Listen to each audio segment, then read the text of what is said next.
समाज से पहले शंकराचार्य की उपाधि मिली। किसी तरह की समस्याओं का सामना करना पड़ा? मैं पहली ट्रांस पर्सन हूँ जो भागवत सप्ताह करती जिसने जीवन में सबसे अलग कार्य किया। उसका विरोध तो हुआ ही हुआ है। किन्नर समाज का जो बड़ा बदलाव है वो कहाँ से आना शुरू हुआ? किन्नर अखाड़े का हम निर्माण करें संतों के साथ मिलकर। एग्जैक्टली क्या हुआ था? जब कुंभ लगा, पहले तो ये चाहते नहीं थे कि मैं शिविर लगाऊं। ममता कुलकर्णी को बुलवा के उनका पट्टाभिषेक किया, उनको पिंडदान करवाया। चॉपर से मुझे यहाँ मारा गया। अगर जन्म से जो किन्नर है उसका जीवन वहाँ से किस तरह जाता है? मेरे अंदर कंफ्यूजन चल रहा था कि मैं कौन हूँ। मृत्यु को लेकर के कई तरह की बातें हैं। जो जिस कास्ट में जन्म लेता है, जो जिस कास्ट में होता है, उसी हिसाब से उसकी प्रथा होती है। They could sense your orientation at any point of time. ISKCON में मेरे ओरिएंटेशन को छुपा के इसके बारे में भगवान कृष्ण ने गीता में क्या कहा है? कहते हैं ना, यदा यदा हि धर्मस्य ज्ञान। क्या अब समाज इस चीज को लेकर के जागरूक हुआ है? समाज तो अब जब आप कथाएं नहीं कर रही होती हैं, क्या सबसे ज्यादा एंजॉय करती हैं आप? भजन गाना पसंद करती हूँ मैं। क्या जो परिवार था वो आपके साथ जुड़ा रहा? जब मेरे पापा एक्सपायर्ड हुए, मुझे मेरे घर के अंदर एक एनर्जी नजर आई।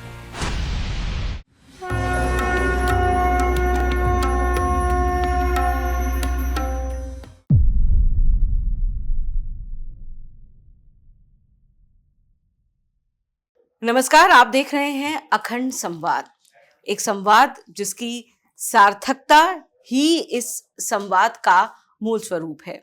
और आज अखंड संवाद में हमारे जो अतिथि हैं, हमारे जो गुरु हैं, उनकी बातें बहुत गहरी पैठ बनाएंगी, हम ये बात यकीन से कह सकते हैं। तो आइए आपको मिलवाते हैं। हमारे साथ हैं वैष्णव किन्नर अखाड़े की प्रमुख जगत गुरु शंकराचार्य स्वामी हिमांगी सखी जी। बहुत बहुत स्वागत है आपका और धन्यवाद इस सानिध्य के लिए। हमारा बड़ा सौभाग्य है जो आपने बुलाया। कैसी हैं आप? मैं बहुत अच्छी हूँ, मेरे महादेव की कृपा, वो तेज हमें मेरे दिख रहा है। सखा मेरे कान्हा जी की कृपा। मैं ये भी जानना चाहूंगी कि अभी आप ये पूरा ये जो श्रृंगार है आपका और ये सब है, लोग तो परेशान हो जाते हैं इतनी गर्मी में, लेकिन वो इसके लिए भी एक अतिरिक्त शक्ति चाहिए मुझे लगता है कि आप 45-46 डिग्री में मैं देख रही हूँ कि आप पूरी तरह से एकदम प्रसन्नचित्त हैं इन सब गेयर्स के साथ और ये सब मालाएं और ये स्वरूप हमेशा आपका रहता है माता जी? जी, हमारे कान्हा जी के लिए करना पड़ता है हमको। अच्छा, तो ये श्रृंगार जो हम करते हैं, हाँ जी, ये हमारे कान्हा जी को प्रसन्न करने के लिए, हमारे आराध्य देव शिव जी को प्रसन्न करने के लिए हम ये स्वरूप करते क्या हैं। बात, बहुत परम सुंदर है ये। तो माता जी, पहली महामंडलेश्वर आप जी। किन्नर समाज से अगर हम कहें, फिर उसी समाज से पहली शंकराचार्य, कई भ्रांतियों को आपने तोड़ा है और ये मैं कहूँ कि कई नई परिभाषाओं का निर्माण आपने किया है, कई पुरानी वीथियों को आपने तोड़ा है। बहुत सशक्त तरीके से आप तब भी खड़ी रही हैं जब आपने बहुत कठिन समय देखा है। जी। तो उस पूरे के पूरे विषय पर हमारी एक गहन चर्चा होने वाली है। जी। सबसे पहले मैं ये समझना चाहूंगी माता जी कि जो आध्यात्म का समावेश हुआ जब से किन्नर समाज में, क्योंकि हमने एक समय ये भी देखा, बहुत लंबा समय देखा, जब हमारे समाज में किन्नर समाज का एक बहुत निर्धारित और बहुत ही पूर्व परिभाषित भूमिका रही है। उससे परे या पार देखने का शायद सामर्थ्य भी नहीं था और ना ही लोगों ने खुद को इतना विवेक दिया कि वो देखें और उनकी भूमिका को बढ़ाने में, सशक्त करने में कोई कुछ करे। जो बड़ा बदलाव है वो कहाँ से आना शुरू हुआ माता जी? किन्नर समाज में सबसे बड़ा बदलाव लाने की जिन्होंने आवाज़ उठाई थी, आज से मेरे ख्याल 12 या 13 साल पहले की बात है। वो व्यक्ति चाहता था किन्नर समाज के लिए कुछ अलग, कुछ डिफरेंट करना चाहता था। तो उसने सोचा कि किन्नर अखाड़े का हम निर्माण करें संतों के साथ मिलके। उनकी वार्तालाप संतों के साथ भी हुई, सब कुछ हुआ। फिर किन्नर अखाड़े की आचार्य महामंडलेश्वर का चयन करना था। तो जिसको चयन उन्होंने किया, उससे पहले एक और किन्नर थी जिसका उन्होंने चयन किया था। तो वो बीच में ही चली गई। उन्होंने कहा कि भई मैं ये कंटिन्यू नहीं कर सकती हूँ इस चीज़ को। हुँ, तो वो आचार्य बनने से पहले ही वो साइड हो गई थी। बट इसमें क्या हो गया, जिनको इन्होंने आचार्य महामंडलेश्वर बना तो दिया, हुँ, ठीक है, उस वक़्त उन्होंने कहा ज़रूरी था, कोई हुँ, ऐसा फ़ेस हमको नज़र नहीं आ रहा था हुँ, और आपका नॉलेज में हमें था नहीं, हुँ, क्योंकि मैं उस वक़्त ब्रजभूमि वृंदावन में रह के शास्त्रों का अध्ययन कर रही थी, हुँ, ऐसा है। तो मैं तो इतना जानती हूँ कि मेरे ऊपर गुरु की कृपा, मेरे कान्हा जू की कृपा, मैं बचपन से इस्कॉन में ही रही और इस्कॉन में सेवा करती थी मैं। और मेरे गुरु वेद व्यास प्रिय स्वामी जो प्रभुपाद जी के शिष्य हैं, उन्होंने मुझे दीक्षा दिया, उन्होंने मुझे शिक्षा दिलवाई। इस्कॉन गुरुकुल के अंदर मैंने हुँ, शिक्षा ली, भगवद गीता, उपनिषद, ईशोपनिषद की शिक्षा मैंने ली उसमें। और बस ये था कि उस सब चीज़ों के लिए मुझे मेरे ओरिएंटेशन को छुपा के रखना पड़ा था। क्योंकि उस वक़्त अगर किसी को पता चलता कि I am a transgender person, तो हुँ, कोई आश्रम में या गुरुकुल में स्थान नहीं देता है। एंड वो टाइम की बात मैं बता रही हूँ। हुँ, तो ऐसा हुआ, तो मेरा तो कंटिन्यू वहाँ स्टडी। तो यहाँ क्या हुआ कि इन्होंने एक किन्नर हैं, उसको आचार्य महामंडलेश्वर घोषित किया, ठीक है। वो बैठी आचार्य महामंडलेश्वर के पद पे। बट इन्होंने एक चीज़ का ध्यान नहीं दिया कि आप जिसको आचार्य की पदवी देते हैं, तो आचार्य का मतलब क्या होता है? What is the meaning of acharya? Hmm, acharya should have the knowledge about the shastras, hmm, है ना? हम जैसे हुँ, स्कूल में जाते and there's a हैं, certain certain degree to degrees. attain that हाँ, position and वही title rather. टाइटल। हुँ, तो we go to this colleges, universities, then they वहाँ के जो टीचर्स हैं, उनको नॉलेज है तभी वो हमको शिक्षा दे रहे हैं, तभी वो उस पद पे बैठे हैं, है कि नहीं? हुँ, हुँ, भौतिक ज्ञान हमको दे रहे हैं। आध्यात्मिक नॉलेज लेने के लिए हुँ, अब आप एक जन को आचार्य की पदवी पे तो बिठा दो, मगर उनका आचार विचार वैसा है नहीं और हुँ, आपने उसे आचार्य बना दिया, तो समाज को वो वही देगी जो उन्होंने जीवन में किया है। हुँ, हुँ, एम हुँ, आई राइट और wrong? titles cannot change the personality. हाँ, सो अब वो एचआईवी अवेयरनेस का प्रोग्रामिंग करती रहीं और एलजीबीटीक्यू के लिए काम करती रही, तो और अचानक से एक आचार्य महामंडलेश्वर का पद पे बैठ गए, तो समाज में आगे तो फिर बाद में जैसा गुरु वैसा चेला होता है जीवन हुँ, में, ऐसा है। हुँ, फिर कुछ वर्ष बीते, इनका आपस में मनमुटाव हो गया। हुँ, आचार्य के साथ आचार्य महामंडलेश्वर के साथ किन्नर अखाड़े की हुँ, ये साइड हुए। फिर इनको मेरा नंबर कहाँ से तो मिला होगा, तो ये मुझे संपर्क में आए। इन्होंने मुझे बताया ऐसी-ऐसी बात हो गई। मैं बोली ये तो हुँ, बहुत गलत बात है जो आपके साथ हुआ है। हुँ, हुँ, हुँ, क्योंकि आपने किन्नर समाज के उत्थान के लिए किन्नर समाज को दुनिया पूछती नहीं थी, है ना? हुँ, मतलब उनका मज़ाक उड़ाना, उनको हीन बहुत दृष्टि ही से देखना, बिल्कुल।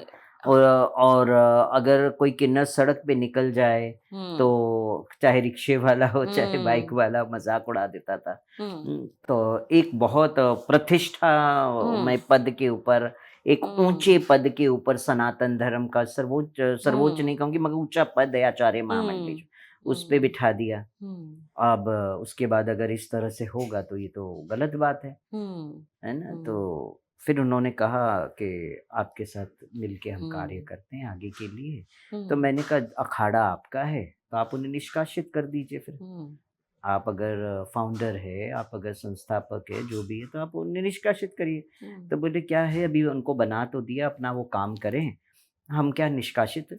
अब मैं सोच रहा हूँ ना करूँ, जाने दीजिए उनको, करने दीजिए, काम कर रहे हैं ना, धर्म के रास्ते पे मैंने लाके हुँ, बिठा दिया उनको, ऐसा था। फिर कुछ साल बीत गए, फिर ये हमारे साथ लगे, उसके बाद ये बीमार पड़ गए, फिर ये अपने में हेल्थ वाइज़ इश्यू में बिज़ी रह गए।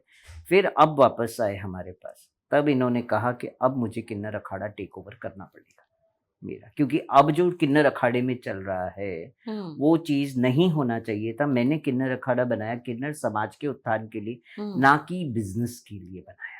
लेकिन अब तक उसके कई भाग हो चुके हैं। कई भाग, अब ये प्रयागराज का जो लेटेस्ट कुंभ गया, हुँ, उसी के बाद कई भाग हुए जब मेरे ऊपर हमला हुआ। हुँ। जो आचार्य महामंडलेश्वर ने हाँ, उस अंतर्राष्ट्रीय हादसे किन्नर ने अखाड़ा। बड़ा लोगों को माताजी बहुत डरा भी दिया और बहुत भौचक्के रह गए लोग वो ये देखकर कि ये कैसे हो सकता है। और क्योंकि इसी लेकर के मुझे लगता है कई वर्जन्स हैं, कई तरह की मिथ्स हैं, कई तरह की गलतफ़हमियाँ हैं। जी। आज मैं चाहती हूँ आप उन सभी का पटाक्षेप करें। एग्ज़ैक्टली क्या हुआ था? कैसे हुआ था? उसके पीछे की पृष्ठभूमि क्या थी? मैं ये आपसे जानना चाहती हूँ। मैं बताऊँ, जब कुंभ लगा, हुँ, पहले तो ये चाहती नहीं थे, हुँ, आचार्य महामंडलेश्वर अंतर्राष्ट्रीय किन्नर अखाड़ा ये नहीं चाहते थे कि मैं शिविर लगाऊँ, अलग से अपना। तो भूमि भी सरकार की तरफ से हमें मिल गई, हुँ, शिविर भी हमने लगा दिया, हुँ, बैठ भी गए हम वहाँ हुँ, पे। हुँ, और उस दौरान मुझे जगत गुरु की उपाधि भी मिल गई। हुँ, हुँ, और हुँ, प्लस कई चैनलों में मैंने टॉक शोज़ में मुझे हुँ, बुलाया गया, हम बैठे। हुँ, तो हुँ। इनको जो है अंदर से अच्छा नहीं लगा The कि attention you were getting. हाँ, हाँ। और चैनल्स आपको बुला रहे, आपको पूछ रहे हैं, वो उन्हें अच्छा नहीं लगा, पहली बात तो ये था। फिर दूसरी बात, इन्होंने क्या किया, उसी दौरान हुँ, इन्होंने ममता कुलकर्णी को बुलवा के हुँ, उनका पट्टाभिषेक किया, उनको हुँ, पिंडदान करवाया ना, हुँ, और हुँ। उन्हें संन्यास दीक्षा भी दे दिया। महामंडलेश्वर की उपाधि भी दे दी। हाँ, तो संन्यास का मतलब, पिंडदान का मतलब है पहले तो हेड शेव होता है पूरा का हुँ, पूरा। एग्ज़ैक्टली। तो हुँ, वो हेड शेव आपने करवाया नहीं किसी का। हुँ, स्वयं जब उसके आचार्य महामंडलेश्वर ने अपना नहीं किया हुआ। नहीं किया हुआ हेड शेव, हुँ, पिंडदान कर लिया, हेड शेव नहीं किया, तो हुँ, आपने संन्यास क्या लिया? संन्यास की प्रथा को आपने हुँ, तोड़ दिया पूरी की पूरी, हुँ, ऐसा हुँ, है। तो इसी तरह जब ममता कुलकर्णी को बनाया गया, तो हुँ, फिर हमारा जो माइंड अपसेट हो गया इस चीज़ को लेकर। तो आपने तो महामंडलेश्वर के पद का गरिमा ही खत्म कर दिया, हुँ, हुँ, है ना? वैल्यू ही हुँ, खत्म कर दिया एग्ज़ैक्टली। महामंडलेश्वर पद का। हुँ, तो मैंने इसके ऊपर बड़ा कड़ा विरोध किया। हुँ। अब हमारे साथ-साथ कड़ा विरोध करने वाले हमारे बेटा है धीरेन्द्र कृष्ण शास्त्री, हाँ, वो फिर भी इस बात को लेकर लेकर उन्होंने बाबा बागेश्वर भी हाँ, इस बात हाँ। को लेकर कि ममता कुलकर्णी को कैसे अचानक आप महामंडलेश्वर का पद सीधा दे सकते हैं, इसे जी, लेकर उस उन्होंने भी बहुत मुखर मुखर होके थे वो। कहा, हाँ। फिर बाबा रामदेव जी ने भी कहा हुँ, मुखर हुँ, होके, किसी का हुँ, भी मुँह उठा के आजकल हुँ, महामंडलेश्वर कोई भी बना देता है कि हुँ, महामंडलेश्वर पद बहुत ऊँचा तत्व होता है हुँ, उस बहुत गरिमा है, प्रतिष्ठा है, ऐसा मर्यादा है उस पद हाँ, की। तो इतना सब कुछ इन्होंने आवाज़ उठाया। हुँ, अब वो महामंडलेश्वर बना दिया, हमने फिर बाद में जो बोलना चालू किया, अब सारे चैनलों ने अपने कॉन्क्लेव पे बिठाना चालू कर दिया। हुँ, सब मतलब हुँ, मैं क्या कहूँ, फॉर द गॉड ग्रेस, मेरे हुँ। कृष्णा और यू कुड वॉइस आउट कृपा at least, voice yes. Voice जो मैंने उठाई, उस वॉइस को हाँ। सपोर्ट हुँ, हमारे मीडिया भाइयों और बहनों ने किया, उसका हुँ। सपोर्ट। और मैं थैंक्स कहती हूँ आपके इस पॉडकास्ट के माध्यम से पूरी भारतवर्ष की मीडिया को कि ये आवाज़ बने वो हमारे साथ and you were on attacked, I mean ये तो कोई कल्पना नहीं कर सकता था कि आप पे अटैक हुआ बिकॉज़ इट हाँ, वाज़ कैप्चर्ड ऑन सीसीटीवी हाँ, कैमरा। सीसीटीवी कैमरा और चैनल्स ने बाकायदा राउंड करके दिखाया किस हुँ, तरह से किन्नर अखाड़े की आचार्य महामंडलेश्वर एंटर कर रही है मेरे शिविर के अंदर, और उसके साथ करीबन 60 किन्नर एक साथ अंदर घुस रहे, गुंडागर्दी, मार-पिटाई, अपशब्द, मतलब आप समझिए त्रिपुंड लगा के आपके मुँह से अब गालियाँ, ऐसी गालियाँ मैं आपके पॉडकास्ट के माध्यम से नहीं बता सकती कि कैसे-कैसे, मतलब अश्लीलता की हद सारी पार कर दी। चॉपर था, चॉपर से मुझे यहाँ मारा गया। My God! वो तो जब उनके एक शिष्य है, उन्होंने बोला, "गुरु, यहाँ सीसीटीवी है।" तो मेरे बाजू में बैठी थी आचार्य महामंडलेश्वर, कहती हैं, "सीसीटीवी?" मैं बोला, "yes, whole campus is in CCTV surveillance." तो घबरा गई, ऐसे करके ऐसे हो गई, फिर उठी, चल पड़ी, पीछे से उनके शिष्य भी, और ज़्यादा झगड़े लड़ाई करके, मार पिटाई करके मेरे पैसे वगैरह सब उठा के वहाँ से लेकर चल पड़े वो लोग भी सब। ओह! इतनी गुंडागर्दी, मैं कहती हूँ आप धर्म के पद पे बैठे हैं, आप ऐसी गुंडागर्दी? त्रिपुंड लगाओ नहीं, मैं कहती हूँ काहे के लिए आपने त्रिपुंड लगाया? हुँ, समाज को भ्रमित करने के लिए त्रिपुंड हुँ, लगाया। ये त्रिपुंडधारियों के ऐसे-ऐसे वीडियोज़ मेरे पास पड़े हैं ना, हुँ, सोशल मीडिया पे खुल के जान से मारने की धमकियाँ देने वाले वीडियोज़ हैं हमारे पास, हमको। फिर क्या कैसा अध्यात्म? इन्होंने बोला एक ही चीज़ मुझे आचार्य महामंडलेश्वर ने क्या कहा कि भई अभी तो मैं जा रही हूँ, कल अगर तूने कुछ कहा तो फिर बाद में देख लेना, फिर क्या होगा? तो वो मुझे डरा के गई। थ्रेट करके? हाँ, मैं जो आचार्य महामंडलेश्वर आजकल तो अखाड़ा बन गया अलग-अलग, तो कई आचार्य महामंडलेश्वर भी बन गए, किन्नर आचार्य हुँ। महामंडलेश्वर। मगर ऐसा ना हो किसी और को लगे कि ये हमारे बारे में बोल रही है, मगर हुँ। हकीकत ये है, मैं नाम लेके बोलूँगी, किन्नर हुँ। आचार्य महामंडलेश्वर लक्ष्मी त्रिपाठी। ये एक बहुत बड़ा गुंडा है। ये आचार्य महामंडलेश्वर नहीं, ये गुंडा है। गुंडागर्दी फैला रहे हैं। पैसे के दम पे ये किसी को भी मरवा सकते हैं। जब कुंभ के अंदर ये सब हुआ, तो फिर उसके दूसरे दिन मैंने सोचा आज तो रात आपकी है, दिन हमारा है, तो देखेंगे फिर कल क्या करना है। मगर मैं डर के नहीं बैठने वाली किसी से, है ना? तो सत्य के मार्ग पे चलना है और सत्य की आवाज़ बन के चलना है। वो देखेगा बाकी अखिल कोटि ब्रह्मांड का नायक, हुँ। अगर आप सही है, तो आपको कुछ नहीं होने देगा। हुँ। तो दूसरा दिन जब सुबह हुआ, Times Now, TV 9, R Bharat, सारे के सारे channel line to line sir आके हमारे इंटरव्यू दिए और मैंने उस वक़्त जो चीज़ मुझे नहीं बोलनी चाहिए थी, वो मुखर होके क्लियर मैंने कहा। हमारे जो धर्माचार्य हैं, हमारे वैष्णव संप्रदाय के भी जो लोग हैं, वो सब हमारे बारे में जानते हैं कि हिमांगी सखी, बचपन उनका ब्रजभूमि वृंदावन में बीता। हुँ। वहाँ रह के शास्त्रों का अध्ययन किया, भगवद गीता का अध्ययन किया, श्रीमद् भागवत हुँ। सप्ताह में करती हूँ 7 दिन का। मैं पहली ट्रांस पर्सन हूँ जो भागवत सप्ताह करती हुँ, हूँ। बिल्कुल। कथाएँ मैंने देश-विदेशों में मैंने कथाएँ की है भागवत के ऊपर। ब्रजभूमि वृंदावन के अंदर मैंने 7 दिन की भागवत सप्ताह की, जबकि बाहर का कोई व्यक्ति ब्रज के अंदर भागवत सप्ताह करके दिखा दे। निर्मोही अखाड़े से जुड़े जगत गुरु महामंडलेश्वर सब हमारे मंच पे उपस्थित थे। उस दौरान चैनल्स आए थे और उन्होंने पूछा कि भई एक किन्नर यहाँ कथा कर रही हैं, हिमांगी सखी जी, आपको क्या लगता है? कैसे लगता है? तो बोले इसमें कौन-सी बड़ी बात है? किन्नर तो हमेशा से भगवान का गान करते हुए आए हैं, है ना? गंधर्व, किन्नर हाँ, सभी उनकी हाँ। हमेशा तो टोली में जब रहे बोले हैं। वो भगवान का गान करते आए हुए, तो मुझे तो नहीं लगता इसमें कोई नई बात है और ये तो बहुत अच्छी बात है हुँ। कि पुनः वापस किन्नर समाज अपने उस ओरिएंटेशन में आ हुँ। रहा है हुँ। ना?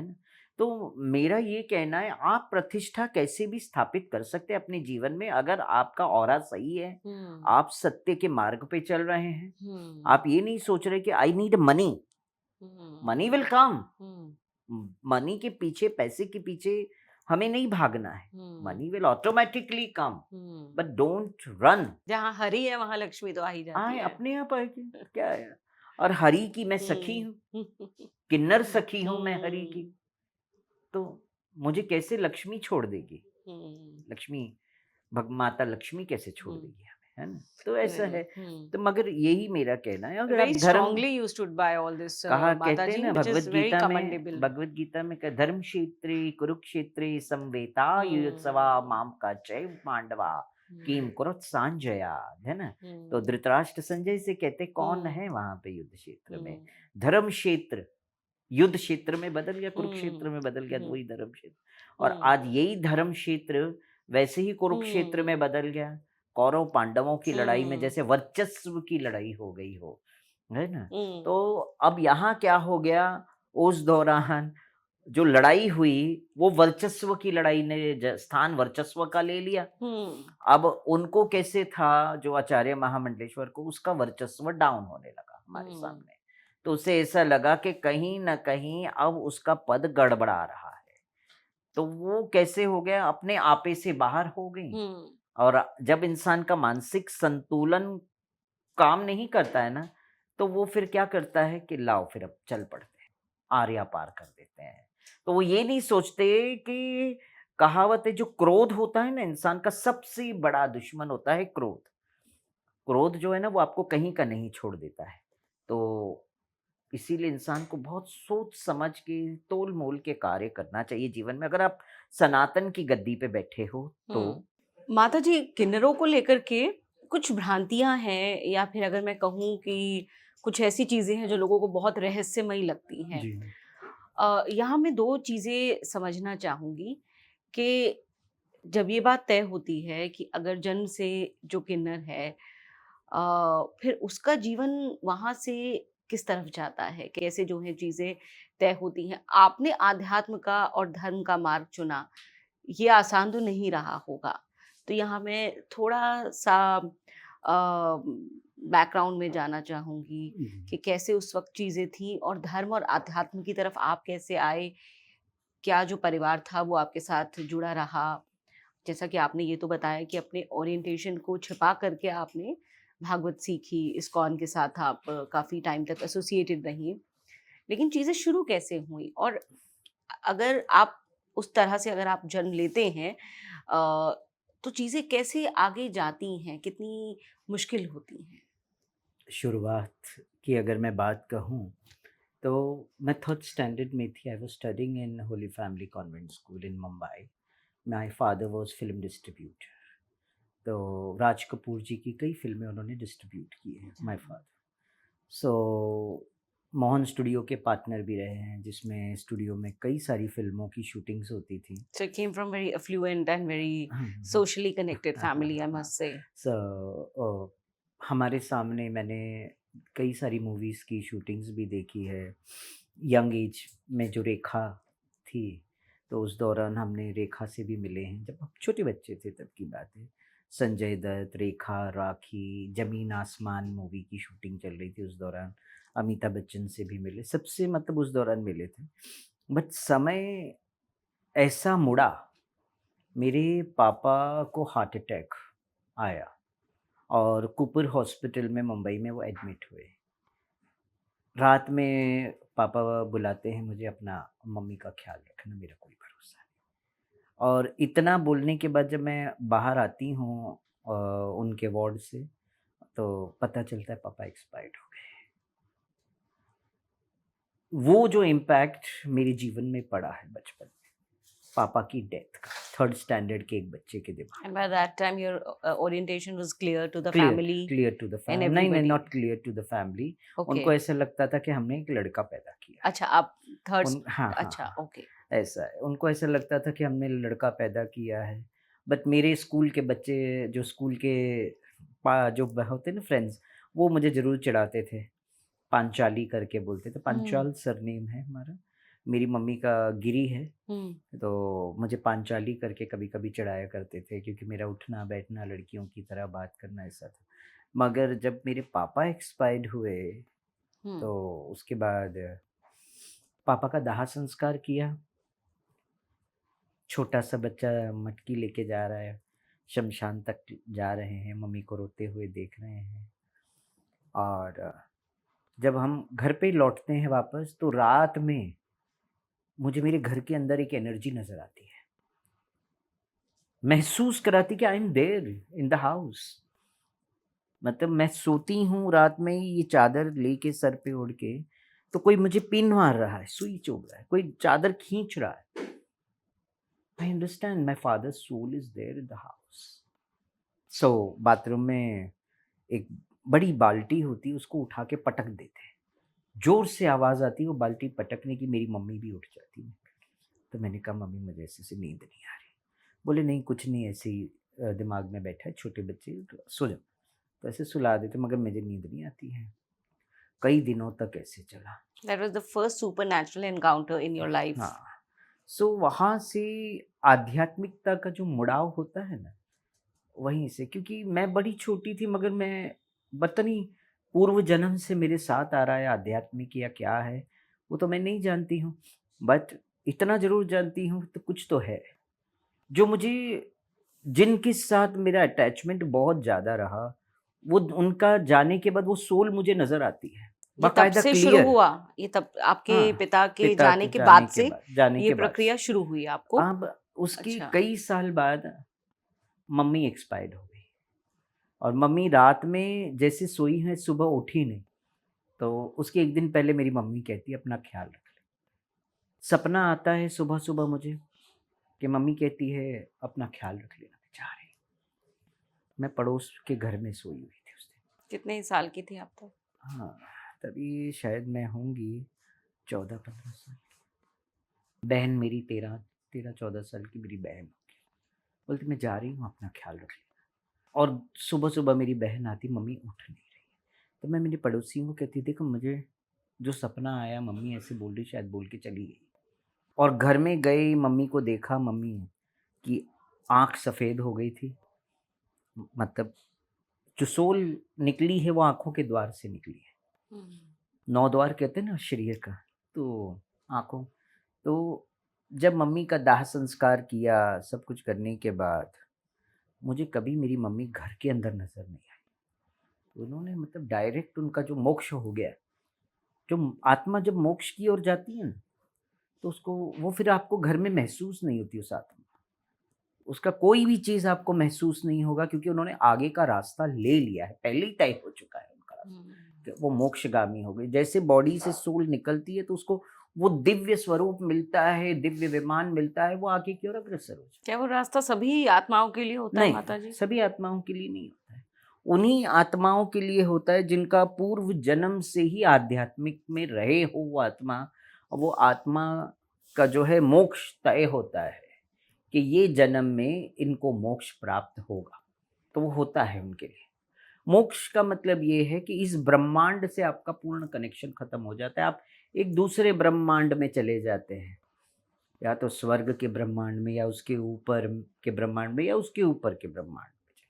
फिर आप इस ब्रह्मांड में नहीं आने वाले हो वापस, ऐसा हो जाता है। तो कनेक्शन मेरी मम्मी का पूर्णतः टूटा। मुझे कभी मगर मुझे एक चीज़ का तो अनुभव हो गया, जन्म और मरण का। उस 14-15 साल के छोटे से बच्चे को जन्म और मरण का सब खेल समझ में आया कि जन्म क्या है। And socially by that time hmm. आप एक लड़का ही थे। हाँ, मेरे माता-पिता ने जब जन्म दिया तो उन्होंने यही सोचा कि ये लड़का है। अब मैं अपने ओरिएंटेशन पे कन्फ्यूज़्ड थी उस वक़्त, बहुत छोटी थी, मेरे अंदर कन्फ्यूज़न चल रहा था कि मैं कौन हूँ? Who am I? I don't know. माता-पिता एक्सपायर्ड हुए, बहन की शादी मैंने कराई, बड़ी कम उम्र में उसकी शादी करवाई, ससुराल भेजा, मुंबई का फ्लैट मुझे बेचना पड़ा उस वक़्त। फिर मेरा मन वैराग की ओर चला गया। तो मैंने सोचा सब कुछ छोड़-छाड़ के, जब बचपन से ही इस्कॉन मंदिर के में जाती रही हूँ, आरतियाँ अटेंड करती रही हूँ, तो मेरा मन उधर की ओर चला। तो मेरा सबसे पहला मुड़ाव जो हुआ बॉम्बे के इस्कॉन में, मीरा रोड इस्कॉन में। वहाँ वनमाली प्रभु जो मेरे शिक्षा गुरु रहे हैं, सबसे पहले शिक्षा गुरु वनमाली प्रभु रहे। फिर उन्होंने मुझे सुबह कहा भागवत में आया करो, श्लोक, तो भागवत के एक-एक श्लोक का अध्ययन मैं करती थी उस समय। वहीं रहना, वहीं सेवा करना, वहीं दोनों टाइम प्रसाद खाना, ऐसा था। धीरे-धीरे उन्होंने मुझे दिल्ली भेजा, दिल्ली इस्कॉन में रही, न्यू भक्ता कोर्स किया जीके? मैंने, जीके। जीके में। न्यू भक्ता कोर्स किया राधा पार्थसारथी टेम्पल में। तभी गोपाल कृष्ण गोस्वामी महाराज थे, तो मैं उनके चरणों की मैंने सेवा। अच्छा। फिर उसके बाद मेरा मन था ब्रज की ओर, बचपन से मेरा मुड़ाव था ब्रज की ओर। They could sense your orientation at any point of time. ISKCON में कहीं से उन्हें ये लगा कि हाँ, आप नहीं, बहुत बाद में लगा, अच्छा। बहुत बाद में लगा, तो मैं वृंदावन की ओर मुड़ गई। वृंदावन में मुझे मुंबई के इस्कॉन के चेयरमैन सब मिले। उन्होंने बोला आप यहाँ का? मैं बोला मेरा मन था तो मैं आ गई, पहली बार आई हूँ, यहाँ कोई जानता नहीं है मुझे, ना मैं किसी को जान। तो बोले आप कहाँ रुकी? मैं बोला देख रही हूँ रुकने का। तो बोले आ जाओ, देखो how Krishna manage for you.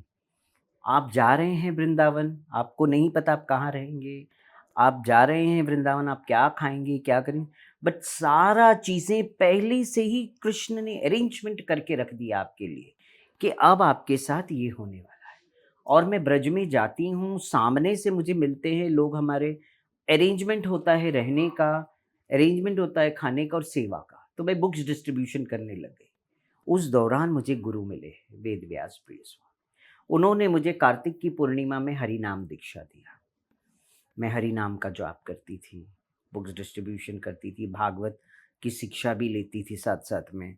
फिर उसके बाद मुझे एक दिन कार्तिक की पूर्णिमा में ब्राह्मण दीक्षा दिया, जो जनेऊ दिया मुझे कि आप अब ब्राह्मण हो। तो मैंने एक्सेप्ट किया। गुरु महाराज के तभी मुझे उन्होंने बहुत फोर्स किया कि अब आप भगवत गीता, उपनिषद, ईशोपनिषद इसकी शिक्षा ग्रहण करो। मैं बोला गुरुदेव, आपने मुझे ठाकुर जी की सेवा दे दी, उससे बड़ी बात और क्या हो सकती है। तो मैं इस्कॉन के अंदर सुबह भगवान को उठाती थी मंगलाचरण में। अच्छा। सुबह 3:30 बजे उठती थी। मेरे गुरु के डिटीज थे चैतन्य विहार के अंदर वृंदावन में। तो मैं सुबह जाती थी ठाकुर जी को उठाने के लिए। तो पहले छोटी सी बत्ती जलाना होता है, बाहर खड़े रह के ऐसे घंटी हाथ में दिया घी का लेके सो सौभद्रकारुणो भगवान विविधा प्रेम समितेन नयनम भुरुहम विशदम उत्थयाचनो विशदम मद्वया गृपयत पुरुषा पुराणा करके इस तरह से बोल के मैं अंदर जाके ठाकुर जी को उठाती थी। फिर उनका मुख प्रचालन करना, फिर संदेश बनाना, दूध का भोग लगाना, आरती करना, फिर श्रृंगार करना, ये सब मेरी सेवा होती थी 1 बजे तक का। फिर ऐसे ही गुरु ने एक दिन मुझे मॉरिशस भेजा कि I want you to go and handle the temple in Mauritius. तो I was in Mauritius, Rukmini Dwarkadhish temple ISKCON. I was a vice president over there. तो ऐसे करते करते फिर वापस मैं जब इंडिया आई, फिर बाद में गुरु महाराज ने बोला कि अभी आप ये इसका अध्ययन कर लो, चैतन्य चरितामृत का अध्ययन करिए, आप भक्ति शास्त्री भक्ति वैभव का अध्ययन करिए। फिर उस दौरान मैं वृंदावन में रहने लगी। तो एक लड़का था आशीष नाम का, ठीक है ना, केडी डेंटल कॉलेज में पढ़ता था। तो वो बड़ा वहाँ पे इस्कॉन में आता था, बैठता था, वो मुझे ही देखता रहता, मुझे ही निहारता रहता। तो मैंने कहा ऐसा मत करो आप, लोग बहुत गलत नाम देंगे फिर यहाँ पे, ये अच्छी बात नहीं है। तो बोले क्या करूँ, मुझे तो सिर्फ आपको देखने का मन करता है। तो लेकिन तब आप किस स्वरूप में थी? मैं यू आर तब स्टिल नहीं, a I boy? Was simple. No, I you were was a in a may devotee. आप मेल लुंगी उसमें पहनती थी, थी, या मेल आप मेल मेल ही थे तब आप लुंगी दुनिया के पहनती लिए? थी, अच्छा। टी शर्ट पहनती थी, हाँ। और ऊपर ऐसा चादर ले लेती थी वाइट कलर का। अच्छा। गुरुकुल के जो कपड़े होते थे वैसा मैं रहती थी, ओके। है ना। अब पता नहीं वहाँ क्या है। तो उसमें उन्होंने मुझे देखा, तो मैंने कहा देखिए कल उठ के गुरु महाराज क्या सोचेंगे, लोग क्या बोलेंगे। तो बोले नहीं पता नहीं है, सखी, मुझे सखी बोलने लग गए। बस आई लाइक यू। एक दिन वैलेंटाइन वाले दिन आके गुरु महाराज का निवास जहाँ होता था उसके कंपाउंड में आके ऐसा गुलाब का फूल दे रहा है नील डाउन करके। तो मैं एकदम शर्मा गई। मैंने कहा ये क्या कर रहे हैं आप। बोला समाज क्या बोलेगा, लोग क्या बोलेंगे, देखो और सखियां खड़ी है वो क्या बोलेंगी। तो सारी सखियां मुझे चिढ़ाने लगी। पूरे वृंदावन में एक ही सखी है जिसको गुलाब दे रहे हो, हम लोग का मर गई ऐसा सब। ये क्या है। हम्म। तो मैंने बोला कान्हा जी लगता है मेरा समय आ गया, लग रहा है ब्रज से जाने का, जो ये सब हो रहा है। और मुझे बड़ा डर लगता था ये सब चीज़ों से। हम्म। अब क्या करूं। लेकिन तब आप क्योंकि एक पुरुष स्वरूप में थी, तो आपको हाँ लगा नहीं कि ये इस तरीके का क्यों हो रहा है, ऐसा हाँ। आकर्षण क्यों? नहीं तो ये मैं बचपन से बहुत मर्यादा में, हम्म। और मुझे बड़ा ऐसा लगता था कि ये सब चीज़ें सही नहीं होती। हम्म। और वो उनका रोज का आना चालू हो गया हमारे पास मिलना, गेट पे बाहर खड़े हो जाना। तो मैं फिर बोली भाई आप बाहर मत खड़े रहो, अंदर आ जाओ। फिर बैठे रहे कमरे में आके बैठना, बातचीत करना। फिर मैंने गुरु महाराज से मिला दिया एक दिन जाके, बोले ये डॉक्टर है, डेंटिस्ट है, पढ़ाई कर रहे हैं, कभी कुछ दांत का सेवा हो तो करवा लेना आप। गुरु महाराज को ऐसे करके मिलवा दिया। अब एक दिन क्या हो गया, आए बैठे तो अपने दिल की फीलिंग्स बता। मैं बोले भाई ये सब फालतू बात मत करो, आप जाओ यहाँ से, I am not interested on in these things. तो वो तो बहुत ज़ोर ज़ोर से हाइपर हो गए मेरे ऊपर, मेरे ही कमरे में चीज़ें ऐसे इधर उधर फेंकने लग गए। तो बाजू में ही एक और जन रहते थे बूढ़े अंकल, तो वो आए बोले क्या हुआ सखी। मैं बोला ऐसे ऐसे ये कर रहे। तो उनको डांट दिया उसने, वृद्ध अंकल ने। उनको उन्होंने मार पीट करना उसके साथ स्टार्ट कर दिया। भाई गुरु महाराज को पता लगा, तो गुरु महाराज मुझे बोले कि let me know about you, about your gender, about your orientation. But I have a doubt now. फिर उसके बाद मैंने महाराज जी को सारी चीज़ें क्लियर बताई। तो गुरु महाराज ने मुझे एक ही चीज़ कहा कि I have given you the knowledge, now you are bona fide, I want you go back to Bombay Go and cultivate this knowledge to your kind of people. That is my order as a guru. Vrindavan, don't stay in Vrindavan, and your duty is to go and cultivate the knowledge. अब गुरु की आज्ञा हो गई, उन्होंने email भी डाल दिया, मुझे लेटर भी दे दिया कि आप कल्टीवेट करो नॉलेज जाके। अब कहते हैं ना, गुरु मुखा, कहावत है, गुरुमुख पद्मा वाक्या चिते ते करिया क्या, आर ना करिया मने आशा। गुरुमुख पद्मा वाक्या चिते ते करिया क्या, आर ना करिया मने आशा। क्योंकि गुरु के मुख से जो पद्म निकले, जो वाक्य निकला है, अब उसी को सत्य करना है जीवन में, और कुछ लक्ष्य नहीं है मेरा। क्योंकि गुरु ने ऑर्डर दिया है, that was not guru's order, that was Krishna's order by guru, कि go and cultivate the knowledge your kind of a people, that is my order. मैंने वहां से अपना पैर उठाया, बिहारी जी के दर्शन किए, बाकी बिहारी जी ने कहा मैं तो जा रही हूँ, मगर मेरा मान सम्मान सूत समेत आप जिस दिन लौटाओगे उस दिन मैं ब्रज में कदम रखूंगी और आपके दर्शन करूंगी। मुझे क्या पता था कि मैं मुंबई आई, साड़ी पहनी, सबसे पहले मैंने साड़ी पहनी, आपने एक्सेप्ट कर लिया एक्सेप्ट अपना कर लिया। I orientation. Was true to my soul that time, that I want to be true to my soul, what am I. So फिर उसके बाद मैं खड़ी हुई, वहीं से सत्संग, कथाएं, भागवत करना स्टार्ट कर दिया मैंने। लोगों ने एक्सेप्ट किया उस चीज़ को, ऐसा नहीं। फिर उसके बाद धीरे धीरे देश विदेश में जाने लगी। फिर प्रयागराज का अर्धकुंभ आ गया, 2018 के 19 में था वो कुंभ, तो पहला मैंने अटेंड किया वो कुंभ। तो उस दौरान कुंभ में मैंने भागवत की, कई न्यूज़पेपरों में आया कि देश की पहली किन्नर भागवत कथावाचक।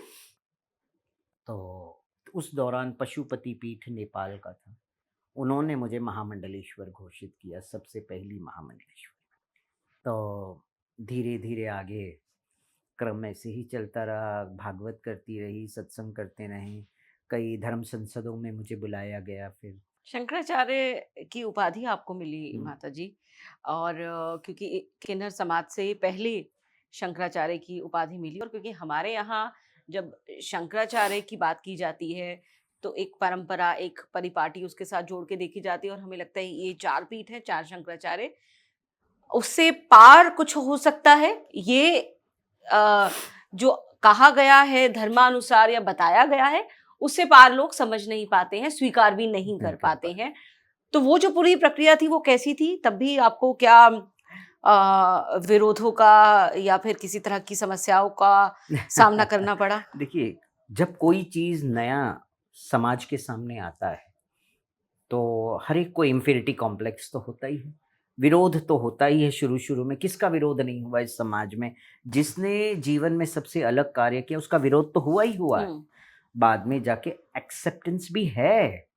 जो विरोध से डर जाते हैं वो हार जाते हैं, जो विरोध से नहीं डरते हैं वो हमेशा डट के जीवन में खड़े रहते हैं। I have a will power very strong. इसके बारे में भगवान कृष्ण ने गीता में क्या कहा है? कहते ना, यदा यदा हि धर्मस्य ग्लानिर्भवति भारत अभ्युत्थानम् अधर्मस्य तदात्मानं सृजाम्यहम्, है कि नहीं? तो भगवत गीता में कहा है भगवान ने, तो तू डट के खड़ा रहे। अर्जुन से कहा था ना, अर्जुन ने कहा कि ये श्लोक के साथ उसका मैच नहीं होता है, श्लोक वो अलग है और ये अलग है। तो मैं ये अर्जुन की बता रही हूँ कि अर्जुन ने कहा मुझे, मैं तीर नहीं उठा सकता हूँ, मैं ये नहीं कर सकता हूँ, मैं बड़ा भयभीत हूँ, मैं अपने परिजनों के ऊपर कैसे ये कर सकता हूँ? तो भगवान श्री कृष्ण अर्जुन को कहते हैं, देख मैं तुझे उदाहरण दिखा रहा हूँ, ये सब मेरे द्वारा पहले ही मारे जा चुके हैं, तू निमित्त बन। सिर्फ अगर तू निमित्त नहीं बनेगा तो तेरी अपकीर्ति की गान युगों युगों तक होगा। ये भगवान श्री कृष्ण ने भगवत गीता में कहा। तो भगवान श्री कृष्ण ने जब अर्जुन को कहा, उनको विराट रूप दिखाया, चतुर्भुज रूप दिखाया, उन्होंने काल का मुख भी दिखाया, काल भी मैं हूँ, महाकाल भी मैं हूँ, सब कुछ तो मैं हूँ। हाँ, तो तब अर्जुन ने कहा, मैं अब अपने आप में स्थित हो चुका हूँ, मैं अब खड़ा हूँ, अब जैसे आप कहेंगे वैसे। तो भगवत गीता हमारे लिए सबसे बड़ा उदाहरण है।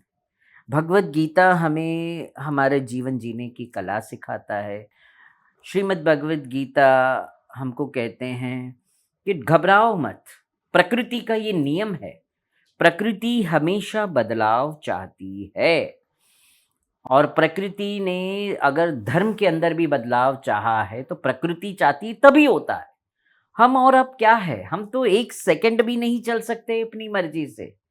ये तो सब प्रकृति के हाथ में है, ये तो देवी के हाथ में, प्रकृति देवी के हाथ में है सब कुछ, है कि नहीं? अब आप जो विरोध करना चाहे करते रहे, विरोधी ही तो है जो आपके सबसे बड़े शुभ चिंतक है जी। विरोधी सबसे बड़े शुभ चिंतक है आपके।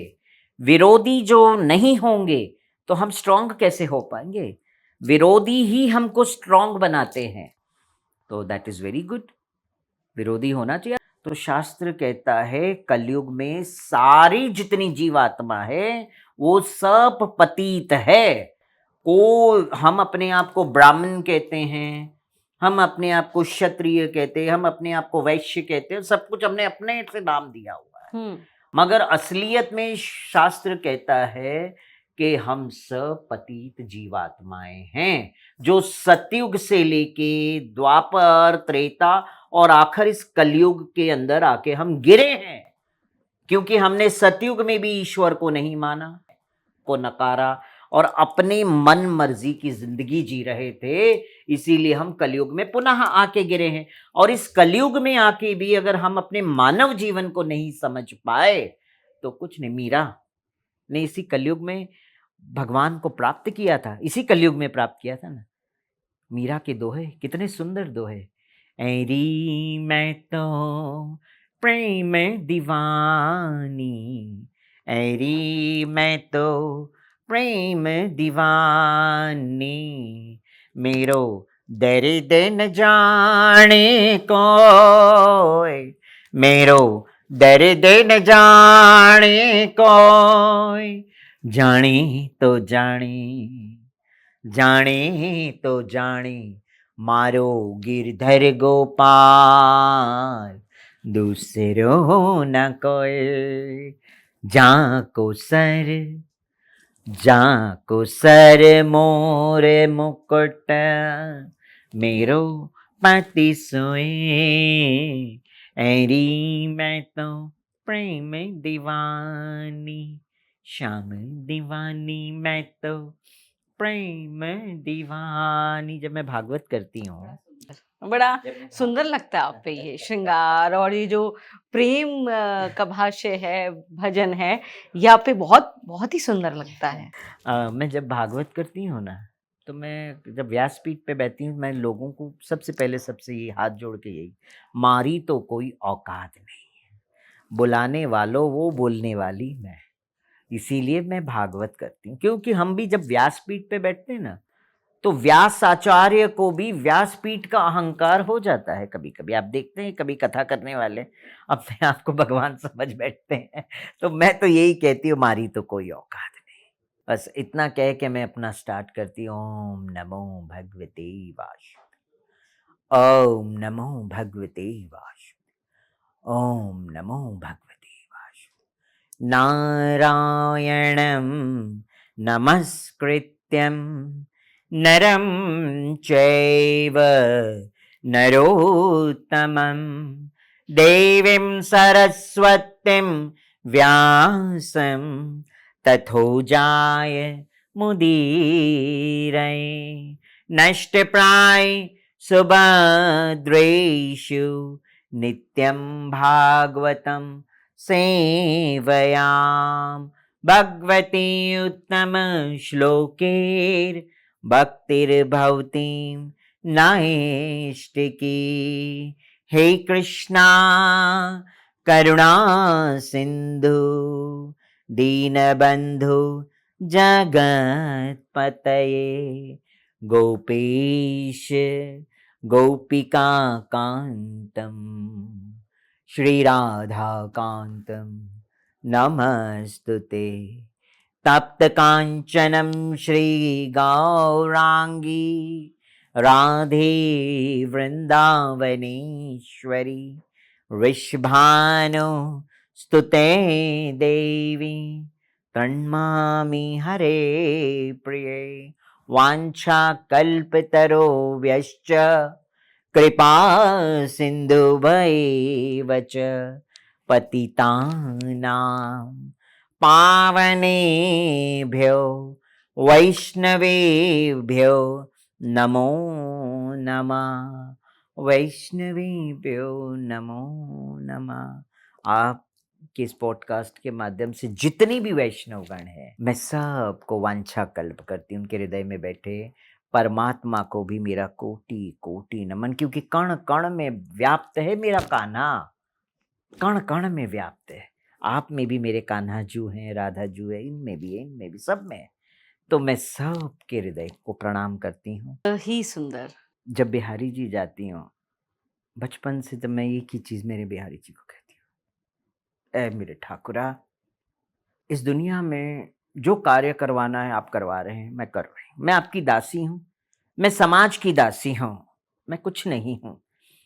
बेशक प्रसाद रूपी पद मुझे उसने दिया है, दिलवाया है, उसकी गरिमा मर्यादा रखूं और सेवा करती रहूं समाज की। मैं दासत्व को स्वीकार करती, मैं तो दासी हूँ, मैं तो आप सबकी दासी हूँ, मैं तो पूरे समाज की दासी हूँ, क्योंकि मुझे मेरे कान्हा जो ने चुना है कि बस तू प्रचार कर, समाज में सत्य को उजागर कर। जीवन में मृत्यु तो आनी है, आज नहीं तो कल। बस मैं मेरे कान्हा जू, मेरे बिहारी जू को मैं यही कहूं कि जिस दिन मेरा मृत्यु आए ना, मैं तेरे द्वार पे आऊं, माथा टेकूं, तुझे निहारते निहारते मैं सर झुकाऊं तेरे दर पे, उठाने को हुक्म ना हो, बस सहसा तेरे में समा जाऊं। इतना मुझे जरूर देना, बाकी कुछ मत देना। अगर मुझे धन का लालसा नहीं, धान्य का लालसा नहीं, पद का लालसा नहीं, मुझे अगर लालसा है तो जब मेरो मृत्यु आए निकट, तो कान्हा जू हाथ पकड़ लियो, हाथ पकड़ लियो, अकेला ना छोड़ियो मुझे उस वक्त। तू अपना हाथ दियो, मैं मेरा हाथ बढ़ाऊं तो, और सहसा तेरे में समा जाऊं, और ब्रजवासियों के कांधों से मारो डोलो निकले, और ब्रज की रच में समा जाऊं, और कछु ना चाहिए। माता जी, किन्नर समाज में मृत्यु को लेकर के कई तरह की बातें हैं कि मृत्यु उपरांत किस तरीके से जो है उनका अंतिम संस्कार किया जाता है, उसे लेकर के लोगों के मन में कुछ कौतूहल सा है, कुछ रहस्य सा है। कैसे ये होता है, ताकि कहते हैं कि ये सुनिश्चित किया जाता है कि अगला जन्म उनको किन्नर का ना मिले, क्योंकि वो ये बोझ लेकर के जा रहे हैं इस दुनिया से। क्या वाकई में ऐसा है? देखिए, बोझ तो रहता ही है भाई। किन्नर का जन्म, ना स्त्री का जन्म, ना प्रॉपर पुरुष का जन्म, ना कोई परिवार नहीं, कुछ नहीं। हर एक किन्नर के हृदय में एक औरत बसती है, चाहते मेरा भी परिवार हो, मेरे भी बच्चे हों, है ना, होता है। अब किन्नर का जन्म, किन्नर का जीवन बोल लो या किन्नर का जन्म बोल लो, दोनों में से एक जब वो बिताती है, आखिरकार जब वो जाती हैं, तो देखिए क्या होता है। पहले एक प्रथा थी कि भाई रात में लेके जाना, उनको ज़मीन में गाड़ा जाता था, चप्पल मारे जाते थे, तो ये सब गलत प्रथाएं थी। मुझे भी पहले ऐसा लगा कि भाई ये सब होता है, मगर ये प्रथाएं कैसे होती है। मुस्लिम्स के अंदर अलग प्रथा होती है, जो किन्नर मुस्लिम होते हैं उनकी कब्र होती है। हिंदू किन्नर जो होते हैं, जो जुगती आराध्य होते हैं, उनमें ऐसा बिठाया जाता है, लकड़ियाँ लगाई जाती, दाह संस्कार किया जाता है। अब जबकि जो महामंडलेश्वर होते हैं, आचार्य होते हैं, जो जगत गुरु होते हैं, तो वो तो आप जानती हैं उनकी समाधि बनती है। उनको ना जलाया जाता है, ना प्रॉपर मतलब ऐसे दफनाया उनको, बहुत तरीके से विधि विधान से किया जाता है। मूर्छ अवस्था में उनको समाधिस्थ किया ऐसा है, तो सब में प्रथाएं अपने अपने हिसाब से अलग अलग होती है। अभी देखा जाए, कोई बोल किसी ने पहले बताया था कि ज़मीन में ही गाड़ देते हो जिस घर में रहती हूँ उसमें। अगर मैं समझो 7th फ्लोर पे रहती हूँ, तो 7th फ्लोर में कहाँ खड्डा खोद के उसके अंदर डालेंगे आप? उसके लिए तो ज़मीन चाहिए। तो ये सब पहले जो प्रथाएं थी अपने बनाई गई थी, और लोगों को कुछ चीज़ें अलग भ्रांति भ्रांति में बताया गया था। मगर जो हकीकत ये है, जो जिस कास्ट में जन्म लेता है, जो जिस कास्ट में होता है, उसी हिसाब से उसकी प्रथा होती है मरण की। ऐसा है। अब आप जो हैं समाज के उस स्थान पर पहुंच गई है जहां पर आप जो बाकी का समाज है, जो अभी भी बहुत बड़ा समाज जो वंचित श्रेणी में है, उनके लिए कुछ ऐसा कर सकती हैं जो भविष्य में उनके लिए बहुत बड़ा काम करने वाला है, उनकी स्थिति परिस्थिति में बदलाव लाने का काम करने वाला है। तो उस लिहाज से क्या आपको लगता है कि अब कुछ तो प्रतिद्वंदिता और तमाम समस्याएं हैं जिस पर हमने बात की है, लेकिन क्या अब समाज इस चीज को लेकर के जागरूक हुआ है और आपको वो समर्थन मिल रहा है और वो स्वीकार्यता मिल रही है? देखिए, समाज तो अब बहुत जागरूक हो चुका है। हमारे भारतवर्ष के समाज जो हैं वो जागरूक किन्नर समाज के प्रति हो चुका है, और उनको पता है इस समाज में भी अच्छा बुरा सब चीज़ होता है। और हमारे यूथ भी जागरूक हो चुके हैं, वो भी जानते हैं कि इन समाज में कौन अच्छा है, कौन बुरा है, कौन क्या है। सोशल मीडिया के माध्यम से आजकल समाज में जागरूकता फैल चुकी है ना? अगर कोई किन्नर सोचता है मेरे बारे में किसी को क्या पता, अगर आप गलत है तो ये मत सोचिए कि आपके बारे में नहीं पता है। समाज को सोशल मीडिया के माध्यम से आपके बारे में सब कुछ पता है, कुछ नहीं छुपा है। तो अपने आप को या तो अपने जीवन को सही तरीके में ढालो, सही तरीके से चलाओ, तो समाज आपको एक्सेप्ट कर रहा है। आज समाज गले लगा रहा है। संत समाज ने गले लगा के दिखाया है, आपको अपना बनाया है ना? सुधरने का मौका दिया है। फिर अगर आप नहीं सुधरोगे उसके बाद, तो आगे आपको झेलना है। फिर प्रकृति दंडित करती है। तो माता जी, आप तो क्योंकि विदेशों में भी कई जगह जाती हैं, वहाँ के किन्नर समाज से भी आपकी लगातार वेल एजुकेटेड, इंटरैक्ट, तो क्या बड़ा फर्क आप महसूस करते जमीन आसमान का फर्क है उनमें और हमारे भारत के किन्नरों में। जमीन आसमान का फर्क है। हैं? And education is the main stage for that. Accept करती है उनको, यहाँ जैसे से एक्सेप्ट करती है वहाँ पे भी एक्सेप्ट करती है उनको। विदेश के किन्नरों को, ट्रांसजेंडर्स पीपल को रहना आता है, बोलना आता है, उनके अंदर मैनर्स है जो हमारे भारत के किन्नरों में बहुत कम पाया जाता है। अगर उसको इनको हमारे भारत के कई किन्नरों को, अगर गलत किन्नरों को आईना दिखा दो तो वो डर जाते हैं, फिर आपको गालियाँ देना चालू कर देते हैं। ऐसा है, मुझे तक कई सारे कैसे कैसे गालियाँ दिए गए। तो माता जी, कुंभ के बाद में हमारे जो बाकी के अखाड़े हैं, संत हैं, आचार्य हैं, अब उनकी तरफ से कैसा समर्थन है? उनकी तरफ से आपको कैसा उसके बाद संबल मिला है? देखिए, संत समाज तो पूरी तरीके से समर्थन देता है। संत समाज जानता है कौन सही है और कौन गलत है, किसी से कुछ छुपा नहीं है। और मैं तो ये जानती हूँ कि पूरा संत समाज का समर्थन है मुझे, और मैं संतन के चरणन की धूली हूँ, बस मैं इतना जानू हूँ। और मैं तो अनुदासत्व को स्वीकार करती हूँ और दासी हूँ। समाज में प्रचार प्रसार करूँगी, और जब समय आएगा निकल पड़ेंगे। नहीं, उससे पहले भी आपने बहुत कुछ करना है, बहुत बड़े-बड़े काम करने हैं, बहुत सेवा। तो जब आप कथाएँ नहीं कर रही होती हैं और जब आपको लगता है कि तुलनात्मक रूप से अब आप थोड़ा-सा फ्री हैं, क्या सबसे ज़्यादा एन्जॉय करती हैं आप करना? हॉबीज़ की अगर मैं बात करूँ। है तो मैं गाना पसंद करती हूँ, अच्छा। भजन गाना पसंद करती हूँ मैं, है ना? मैं मराठी में भी भजन गाती हूँ। देहाची तिजोरी, देहाची तिजोरी, व्यक्तीच्या सखेवा, उघड़ द्वार देवा आता, उघड़ द्वार देवा, उघड़ द्वार देवा आता, उघड द्वार देवा, देहाची तिजोरी भक्तीचा सखेवा, उघड द्वार देवा आता, उघड द्वार देवा। मतलब भगवान अब तू तेरे द्वार खोल दे, स्वाद लग गया है तेरे नाम का। हरेर नाम एव केवलम, कलेव नाश्तेव नाश्तेव गति। हरे कृष्णा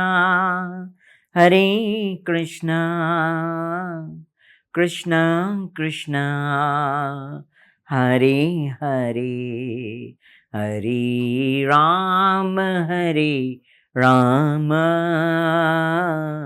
राम राम हरे हरे, हरे कृष्णा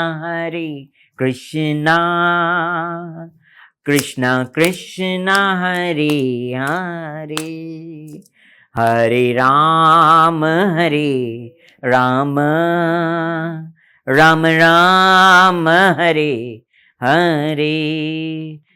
एक ही चीज में और लास्ट अपना कह के अपनी वाणी को विराम जरूर दूंगी।